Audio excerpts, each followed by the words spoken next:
Talking Preps, we're joined by Michelle Smith, state championship coach of the Bentonville Volleyball Tigers. Congratulations on that. Thank How you. how has it been? I know that was a while back ago, but still, you're still state champions. And how has it been? Um, right now, it's just where I'm just thankful we got our season in because I think there's a lot of athletes out there that wish they could have been in the fall. So I'm thankful, I'm blessed, I'm humbled.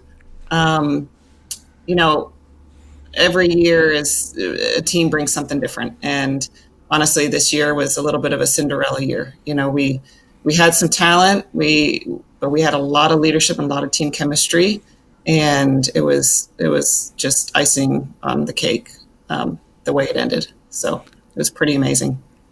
Awesome. As far as the spring, obviously everything's shut down right now. How has that impacted your team as you try to get prepared to defend that state title, hopefully this fall? It's definitely impacting the whole world right now. So we are trying to stay as busy as possible and keep them in a routine. So every Monday and Wednesday, they have a volleyball assignment that they have to finish and complete and turn in for a grade, and that holds them accountable. And then every Tuesday and Thursday, they have workouts. If it's a workout that we assign them, or if a workout that we lead off of a Google Meet. And then on Fridays, we call it Coffee with Coaches, and we have divided into 4 groups, and each group is assigned a different coach each Friday. And so we all get to meet with them, but in a small group setting, which is a little bit more personable. And we just go over questions. We go over our good things about the week, our bad things about the week, the questions they have. We throw out ideas for workouts, what they like, what they want to see more of. And we just give them any updates we can on that Friday. And as far as updates, a lot of it right now is a waiting game. But the biggest thing and the most important thing that we're trying to focus on is keeping them in a routine and keeping them busy and on track.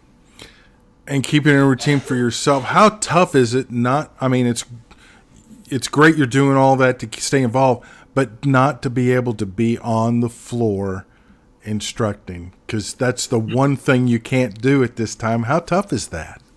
I didn't realize it would be this tough until I walked in that gym. I think it was about 2 weeks ago. We were allowed to go in and get things that we needed. So we had a little time slot that we could go in, and I wanted to make a video for the girls to see the gym floor and see their locker room and just a little piece of home. And it took me 3 different takes in order to get that done and get it out, because I was bawling like a baby. So I'm being very transparent here.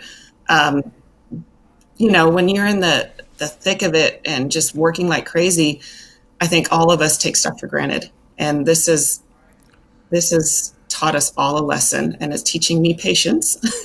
And it's just teaching me how much I love that place, and I love that gym, and I love being a Tiger. Yeah, it's nice in theory to work from home, but it's also nice to have a place to go to, right? I get my work done at work. With 3 little ones at home, this is the full-time job, and I think you can relate having 4 kids.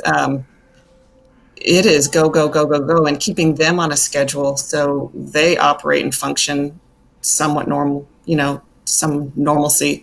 But it's nice to work from home, but I need to be in that gym. I need to be in my office, and I can really get stuff done there. And that's my second home. So a little bit of me is lost right now. Yeah, it's almost like the work and home are opposite in a way. It's more work when you go home. Oh yeah. And it's an escape when you get to go to work. Yeah, no, when my husband comes home, I'm like, oh, they're yours. Like, I'm more exhausted by the end of the day right now than I was, after a volleyball match. So, and he understands that too. And, we're just thankful and blessed right now that our jobs are still, going and full swing. But, he gets a break when he gets to go to work. Yeah. I don't get that break right now. What's been maybe the biggest adjustment you've had to make with this now, working from home and having the kids? And Finding a new normal, finding a schedule, like, the first week you're kind of in denial, like, is this really happening? And then by the second week, the third week, the fourth week, you're saying, okay, here's a new routine. We're getting up. Like I get them ready. I do their hair. They sit at their desks. I have to do that for my sanity too. My biggest adjustment for me personally would be the unknown and learning patience. I think this whole epidemic is all trying to teach us something, and it's teaching me a big lesson on the unknown and just trying to learn how to be patient. And yeah, I don't know a deadline. I don't know when we can get in the gym. I don't know when we can have tryouts. I don't know. There's just so many unknowns, and that's really hard for me as a coach and type A personality, for my brain to function like that. So I will come out of this stronger. What are you doing right now to keep your sanity? To keep my sanity is keep a schedule, honestly.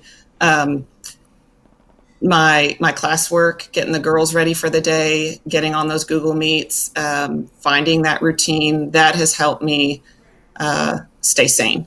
And our mornings, even, if it's nice outside, our mornings are getting that work done. Then we have lunch. Then it's nap time for the little one. And then the afternoons, if we can, we are outside. We're outside. We're doing our PE. We got a new trampoline in the backyard. We're tearing that thing up. So getting into that routine of schoolwork in the morning, lunch, nap time, outside. And we have to get that vitamin D and that fresh air because that helps me mentally and physically, and the girls as well, my whole family. Yeah, and thankfully the sun is finally back shining again today after being I won't lie. hidden. The past 4 days have been a struggle. Yes. Cold and dark is... Yeah. Even the man. Canadian in me, I'm done with snow. I'm good. Yeah, so we've got you turned, right? Yeah. I've actually lived here longer than I did in Canada. It's crazy. So Oh, wow. the Southern accent, the Canadian accent, I think it shows sometimes, but I think I lost that a long time ago. Maybe back at the U of A days where you were there. Yeah. You might remember my Canadian accent back Yeah, then. vaguely. I'm so old now. I can vaguely remember a lot of details. I remember those times, but I don't remember the details. Yeah. I remember going to McAllister's a lot because you guys like to eat at McAllister's, or was that Coach? Okay. Coach. Oh, he always said y'all like to. The long road trips, and you guys always got to eat somewhere else. We had to stay healthy, and then No, I ate where y'all ate. He never ate. I never understood that. Yeah, he didn't eat. I can. It's funny. He always said, he was like, I wish my players could be coaches before they were players, and I never got it until now. And I'm like, Coach Poole, you're so right. Like, I've learned so much as a coach, and if I could go back and do it all again, I would, because I loved it and I loved being a Razorback. But I've learned so much and grown up so much as a coach. What did he mean by that you've now figured out if you could be coaches before your players? As a player and as a college student, you're just in a whole different world, and it's very just all about you. And you don't realize the impact that you're having on your community, on the fans, until you take yourself out of it and you become a professional and you're responsible for young lives. And when I would go back to those Razorback games and watch them from the stands, that was hard. But then you really realize the impact that those players have on the community. And now I can teach my players that too. And I preach to them as well. Like, if you can be a club coach, if you can coach while you're in high school, you are going to be that much of a better player.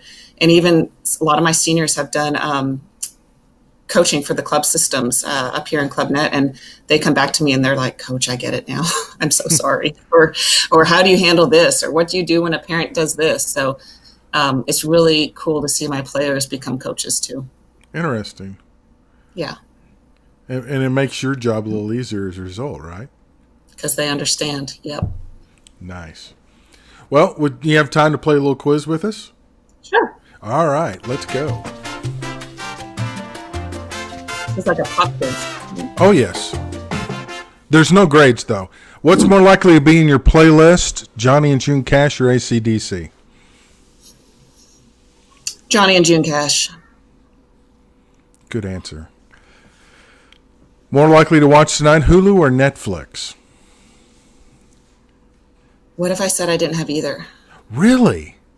Yeah, we don't do Hulu or Netflix. Wow. I Well, know. We're not a big, huge TV family. that's We watch okay. TV, but with Yeah. kids, it's like you get that quiet time, you're crashing. Yeah. No, I understand that. Okay. Board games. Nick Jr., maybe. Yeah. Monopoly or Uno? Uno. Monopoly takes too long. My patience. So I Uno. don't have it. Yeah. All right.